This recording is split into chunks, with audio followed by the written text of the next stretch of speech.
இந்தியாவோட longest train journey பண்ண போகிறோம். கன்னியாகுமரியிலேருந்து திப்ருகர் கிட்டத்தட்ட 4189 கிலோமீட்டர் ட்ராவல் பண்ணி எப்படி இருக்கு போய் பார்ப்போம். 3 நாள் ஆயிரும். எப்படி 4 நைட்டு 3 பகல். லெட்ஸ் வெல்கம் பாலாவின் பயணங்கள். இப்போ நம்ம எங்கே இருக்குன்னா கன்னியாகுமரியில் இருக்கோம். கன்னியாகுமரியிலேருந்து திப்ருகர் இந்தியாவோட லாங்கஸ்ட் ட்ரெயின் ஜெர்னியை பண்ணி பார்க்க போகிறோம். இதுதான் நம்ம போக போகிற ட்ரெயின், விவேக் எக்ஸ்பிரஸ். 4189 கிலோமீட்டர் கூட்டு போகிறது இந்த ட்ரெயின் தான். நாம் புக் பண்ணது செகண்ட் கிளாஸ் ஏசி, அதனால் நம்ம சீட்டில் போய் பார்ப்போம். இதுதான் அந்த கம்பார்ட்மெண்ட்டு. போகிறோம். நமக்கு டிக்கெட்டு 35, ஆனால் ஆர்ஏசியில் இருந்துருச்சு 2 பேர்த்துக்கு. பரவாயில்ல, போகிற வழியில் பார்த்துக்கலாம். அவர்கிட்ட பேசி சீட்டை எப்படியாச்சும் கன்ஃபார்ம் பண்ணிக்குவோம். நம்ம சீட்டு எங்கே இருக்குது? இங்கே இதுதான் அதுக்கு அடுத்த சீட்டு. இதுதான் நம்ம சீட்டு. இதில் தான் நம்ம போக போகிறோம். ஃபுல்லாக இங்கேருந்து திபுகாத்து போகிற வரைக்கும் நிற்கிறோம். செகண்ட் ஏசி, அதனால் க்ளீன் வந்துடும் ப்ரைவசிக்கோசரம்.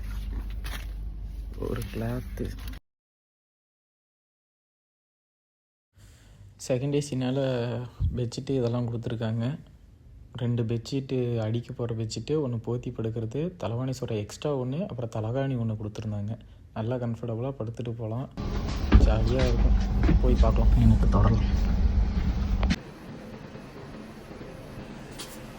ட்ரெயின் இன்ஜின் ஜாயின் பண்ணுறத பாருங்கள்.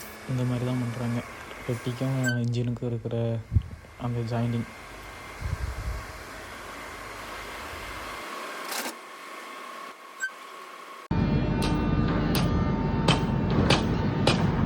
தமிழ்நாட்டில் கன்னியாகுமரியிலேருந்து நம்ம பயணத்தை ஆரம்பிக்க போகிறோம்.